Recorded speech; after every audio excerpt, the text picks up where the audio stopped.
Hello, my name is Teye. I design and build these guitars in Austin, Texas. And I would like to tell you a little bit about them and what they can do. Now, this specific model, the kind of Les Paul type shape, is called the Electric Gypsy. And this particular version is the Coyote. And I'm very proud of the Coyote because she brings some new stuff to the table. We've introduced her at the NAMM of 2014, and people were very surprised because it's a bit of a departure. I use a different finish on this so that I can actually come up with some really wild colors that I couldn't come up with when you stain and then oil the wood. The Coyote basically has the same things on tap as all the other guitars of the line, and I will show you a little bit what it has on tap. Now, I want to make sure of two things. First of all, that you realize that this guitar, in spite of all its versatility, does not have active circuitry of any kind inside. There are no batteries, there is no phantom feed, and there are no solar panels. Then the other thing I want to make sure of, that we're on the same page regarding the numbering of the switch positions. Now, for this explanation, you will have to live in my world for a second, and in my world, the down position, the bridge pickup, is called position 1. The one up from that is called position 2. Position 3 is in the middle, position 4 goes up one more, and all the way to the end, the neck pickup is position 5, so that we're on the same page regarding that. Great. First of all, since this is kind of a Les Paul type of shape, you expect that it could deliver those big rock tones that we all love from the late 60s, early 70s onwards. You know, Les Paul into a big Marshall stack, you can hardly reach the knobs. Great, let's see if we can do that.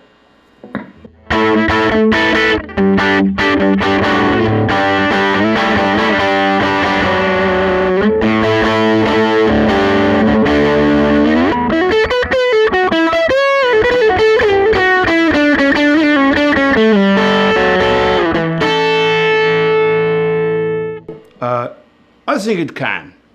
So what else do I have on tap that this makes this such a special guitar that you actually immediately should rush out and buy? Here's the deal. The circuitry on this guitar has not been designed at all to emulate any of what's already available on electric guitars. The volume knobs are very carefully blended from a very old 1930s type hi-fi volume circuit that I adapted and fine-tuned and tweaked so that it would work for the electric guitar. What does it do? It does not stifle your tone when you start rolling it down. It actually clears it up. This is not just a treble cap, treble bleed cap, like some guitars have it. To my humble opinion, that's just a way too aggressive way of achieving that. So, when you roll it all the way up, you have the big, fat, big humbucker, you know? When you roll it down a little bit, it clears it up a little bit. All the way up, a little bit down. When you are over here, which is kind of position number 7, more or less, it almost starts to sound like one of those mini humbuckers that Gibson used in the early 70s to great acclaim. It has all the bigness, but it has just more clarity. Right here.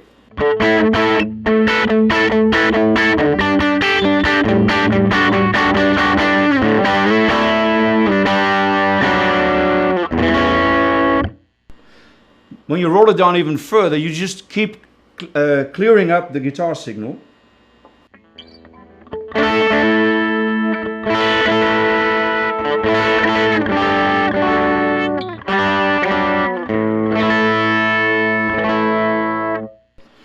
As we all know, there's another way of clearing up the guitar signal. It's switching to a different guitar. A very typical choice would be one of Leo's designs. And I always wanted to find out if I could actually emulate that on the big humbuckers. You see, I come from a flamenco and classical guitar background, where you bring one guitar to the gig and it can do everything. In flamenco, I would do dance accompaniment, I would do vocal accompaniment, I would do my solo pieces, I would do modern stuff, I would do the traditional stuff that I learned from the gypsies, old gypsy masters in the villages of Andalusia. And I would just bring one guitar and could easily and convincingly so play all those styles on one guitar. Then I have an electric guitar gig and I have to bring 3 or 4 to cover all the grounds. And I always wondered, especially I wondered this late at night when I was packing my stuff in the car again, I always wondered, wouldn't it be great if I could just bring one guitar here too? So that when I started making a guitar from, actually I made it just for myself. I've been making stuff since I was young. I built my first electric guitar from scratch in 1981. This was a bit later, it was in the early 2000s. And I just built a guitar just for the heck of it, just for myself. And I thought, I want to see if I can do it, if I can pull it off. Make a guitar where you can actually get all them sounds that you need out of one instrument. So let's see if it can actually convincingly do some Leo. I roll the mood knob down all the way to 0 and back off the volume to emulate the lower output of a single coil guitar.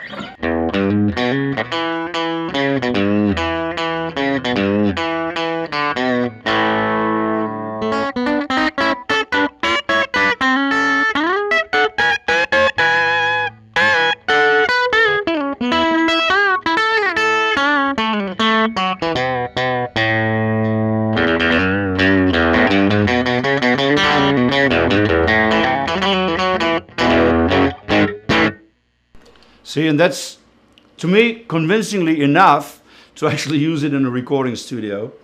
And certainly, when I'm in the middle of a solo, and I think, wouldn't it be cool if I brought the band down right now and went to a single coil guitar and did some twang stuff. And now I can with this guitar. So, the great thing to me is that it's not a switch. And anyway, it sounds like a coil tap, but there's much more involved in that. There's I do not regard this as a 2 humbucker guitar. I regard it as a 4 coil guitar. And those are coils that I can play around with and have fun with inside this electric circuitry. Which, yes, I have black boxed, so don't try and pry it open, you will just break it. So, it not being a switch, but it being a control, I can actually dial between sounds. Because you know how sometimes you have a Telecaster that just has a bit more punch, and it may not have the twang factor, but it certainly has a bit more punch, and you can, you know, do a bit more rock and roll type stuff with it. So let's see if that works. So it would be all the way down.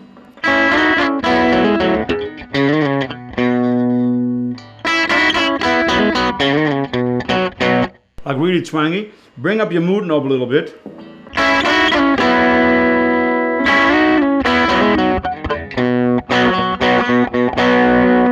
And it just has a little more punch. It sounds a little more rock and roll.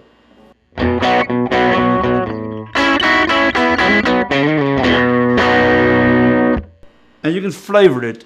I always compare it. It gets a bit old after a while when I compare these things to the same things over and over again, but it really describes really what it is. It's like adding cream and sugar to your coffee. It's almost like on this guitar you have one knob that decides how strong your coffee is going to be. Then you can add cream and then you can add sugar. And actually, the weird thing is, you can also take it out. So to take full advantage of that, you really need to experiment with all these controls. Great. Now I have one button left that controls this specific pickup, and it's the tone knob. And even the tone knob I could not just leave alone. So I started messing with that too. And the problem with traditional tone knobs on an electric guitar is that they just stifle the sound. They just take away the treble and that's it. So I opted not to do that, and instead to make a workable control, workable on all of its range, and it repositions the frequency curve. So when you have the tone control all the way open, and the mood control all the way open, and you open the volume knob till wherever you need it, you have the regular sound of the guitar. And I always compare it to a little bit like an SG, but with more low end, more bottom, more body to the tone. So let's do that for a second. you can hear that bite on the top end.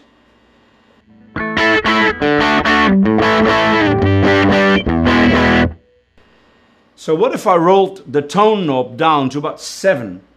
You know, that the big sounds, you know, the big Les Pauls into the Marshalls and all that. It's just a bigger guitar. So if I roll my tone knob to 7, it does not just stifle the treble, it actually repositions the frequency curve. So it was about here. This is full open, the tone control full open. And I'm going to roll it back to about 7.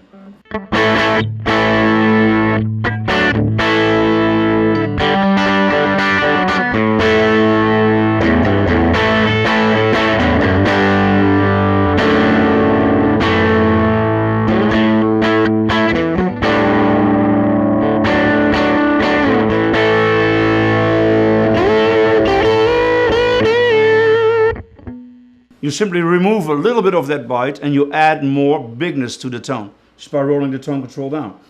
Now if you roll it further down, you almost go into the territory of the fixed wah pedal, you know, the fixed position wah pedal. Let's experiment with that a little bit.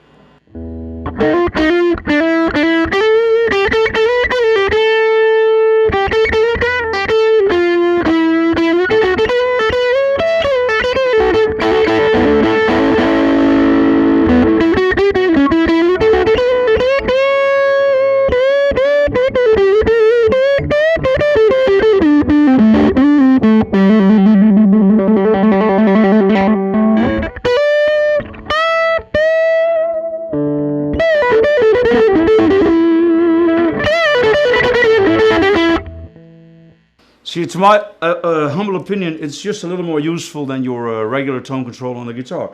So I always encourage people to actually use all the controls on the guitar and experiment with it. Now, when you decide to leave them on 10 all the time, you still have a glorious guitar with great sounds. You just miss out on the rainbow of colors that lies underneath when you do access these controls. All right, this is the bridge pickup. Now let's go to the neck pickup. And you basically have the same options there. Really big with the mood knob all the way on 10. Let's look at for some big sounds here.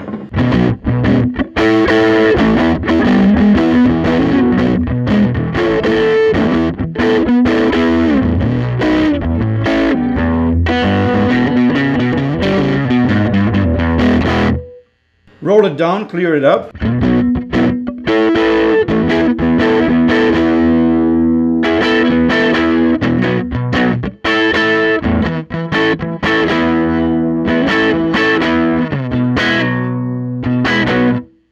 Right, you've cleared it up. Now we're going to roll the mood knob all the way down and see what that does.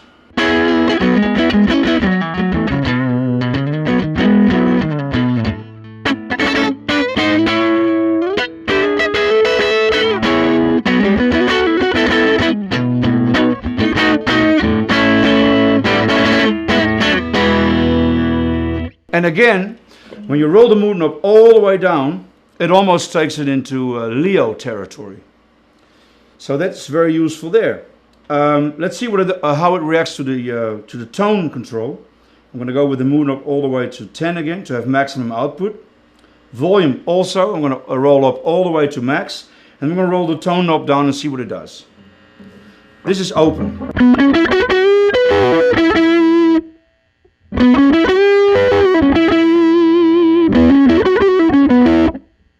Now when I roll the tone knob all the way down, you will almost feel like I'm playing through a fuzz face pedal.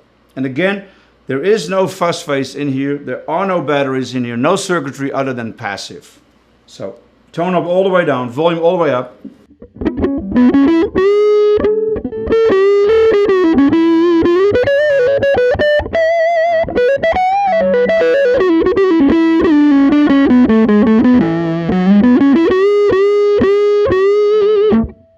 You even hear that weird subharmonic that the fuzz face gives, especially when you play two notes.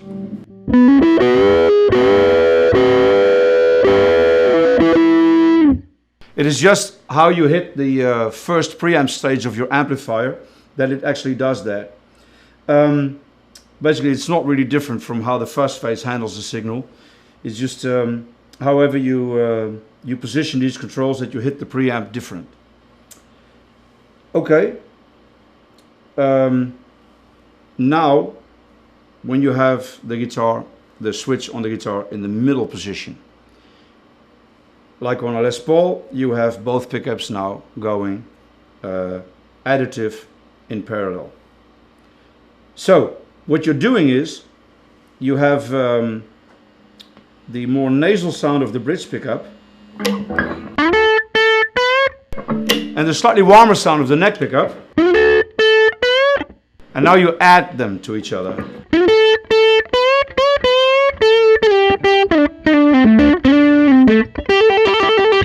For a real great bluesy sound. Turn them all the way up and it starts to scream.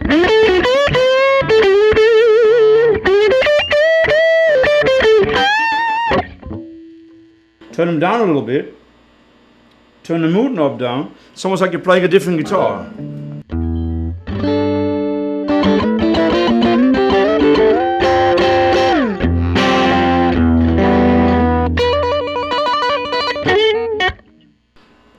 Turn the mood knob back up, roll the tone knob down a little bit, volumes up, up, up.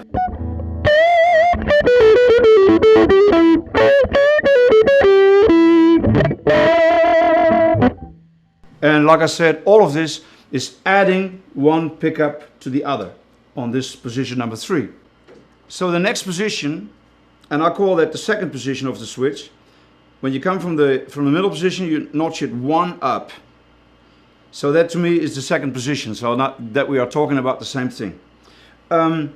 Now, instead of adding both the bridge and the neck pickup together, you start subtracting them from each other. And this is called the Peter Green sound. Now, Peter Green was an English blues guitar player of the generation of Eric Clapton, Jeff Beck, Jimmy Page, Mick Taylor, all those good guys.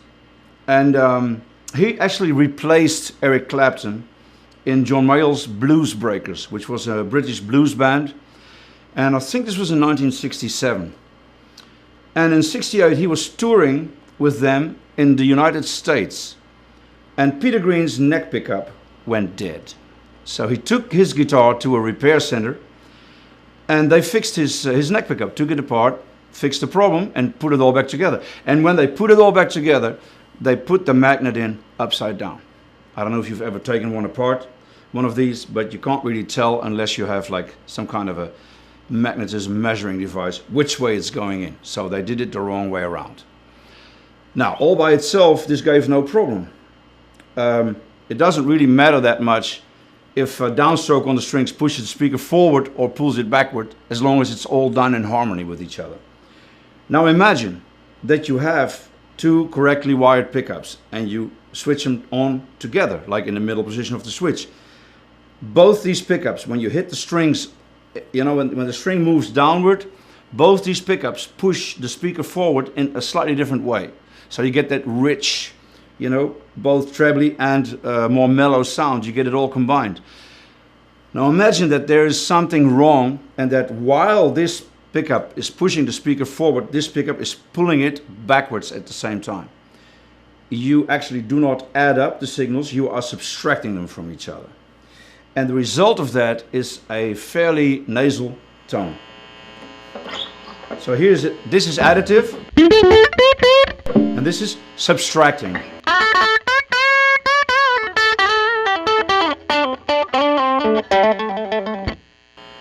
That is the famous Peter Green sound. Now, it is very useful to have it on a guitar if you want to play some weird, funky rhythms, but it becomes really useful when you can actually blend the two together in a way that you like. I always compare it to adding cream and sugar to your coffee. When it's just a blob of coffee and just a blob of sugar and a blob of cream, it may not be to your liking. You may say, can I have half the cream and 1/3 of the sugar? Now, when you can do that, that is where the secret lies. Think about it like this.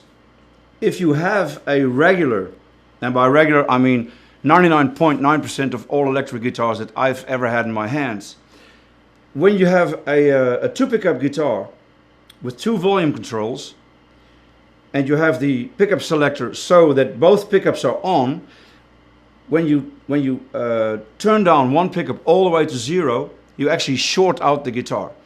This is because of the way it's wired. You have the variable resistor of the potentiometer, and the taper actually goes, you bring the taper down to 0 on one of them. Now the taper, which is output, is shorting out to ground. So anything you have going over there still is immediately shorted out to ground. Some people actually use that to bring down the volume on the bridge pickup. They just bring down the volume on the neck pickup and toggle between bridge and middle, bridge and both pickups on.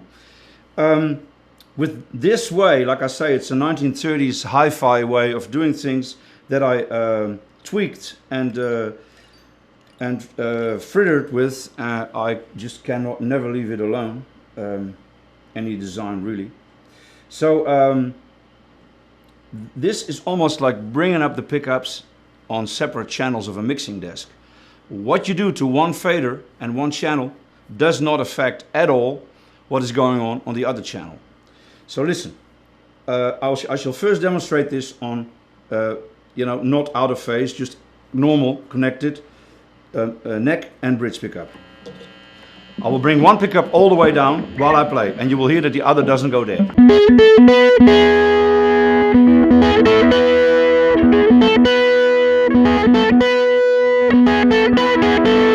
I'm all the way down and I still have sound.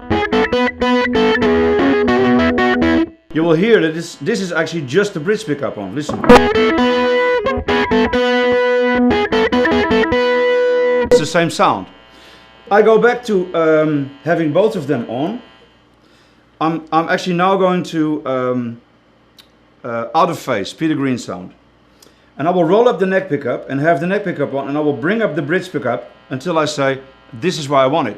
I will squeeze the bridge pickup till I say this is nasal enough for my needs right now.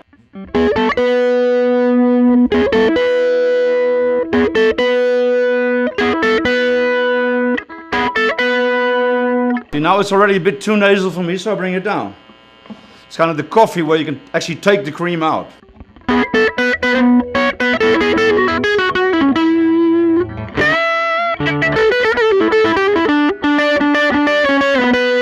See? If I would only have the neck pickup on, it would sound much more full.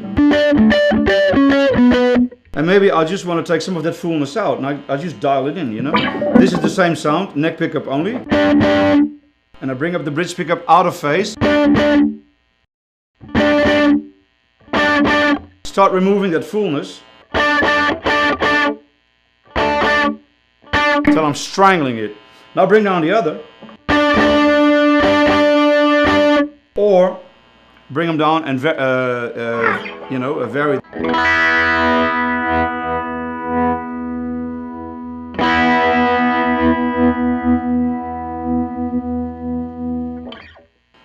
Basically like a phasing pedal, and that's exactly actually what it is.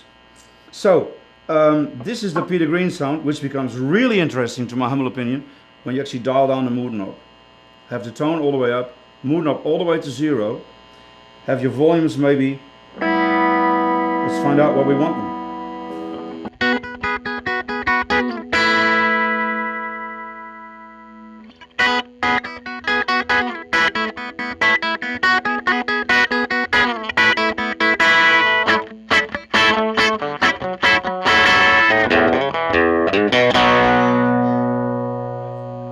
When the solo comes,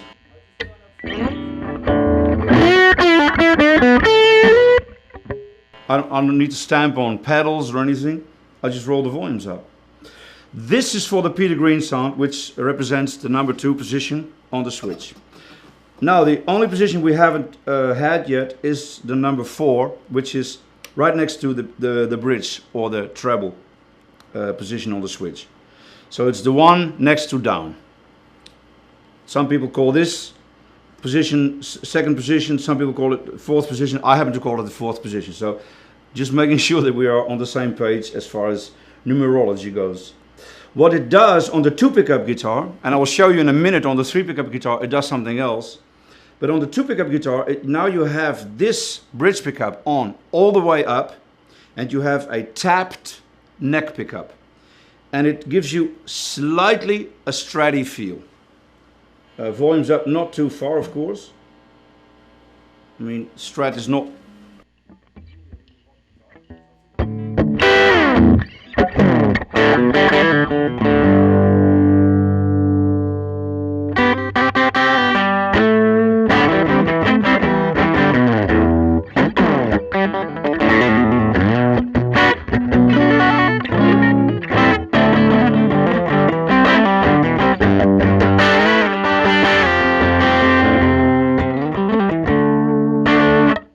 Even better with the mood knob all the way on 0.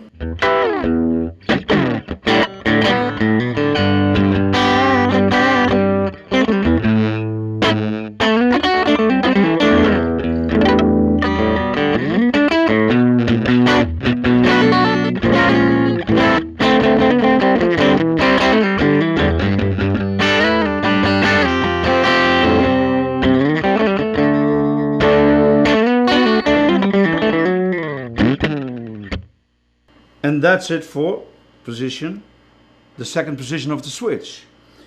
There are some more secrets hidden down in this guitar that give you very useful extra possibilities. You guys think, oh, this is enough versatility for me? Believe me, there's some situations you can find yourself in that you are very happy that you have the extra thing that I'm about to demonstrate you right now. I'm going to the middle position on the switch, have both neck and bridge pickup on. I'm going to demonstrate you something that's really weird on this guitar. At a certain point in time, you will find yourself accompanying a singer, and the singer says, on 2 songs, I need an acoustic intro. Great. Now you have to string, bring, tune, connect, dial in and play an acoustic guitar to the gig, just for the 2 intros. Worse, maybe it's just 1 acoustic intro, but you have to do it. You're in the middle of the song, the solo comes, you think, oh, if I just had my Les Paul around my neck right now and I could really do a good solo. Okay, what if this guitar could emulate an acoustic guitar? Now, it's debatable, right? Is this good enough? You decide. Okay, I would not bring an acoustic guitar for 1 intro to the gig if I have this at my disposition.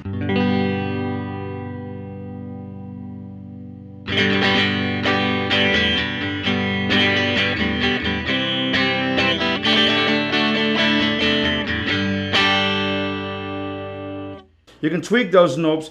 I'm really at the very, very beginning, you know, maybe volume 1, you know.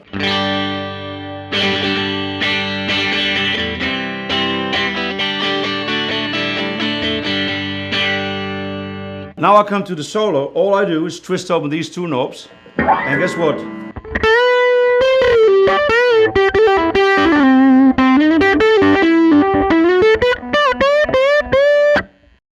And now I have my Les Paul around my neck, and I can wail.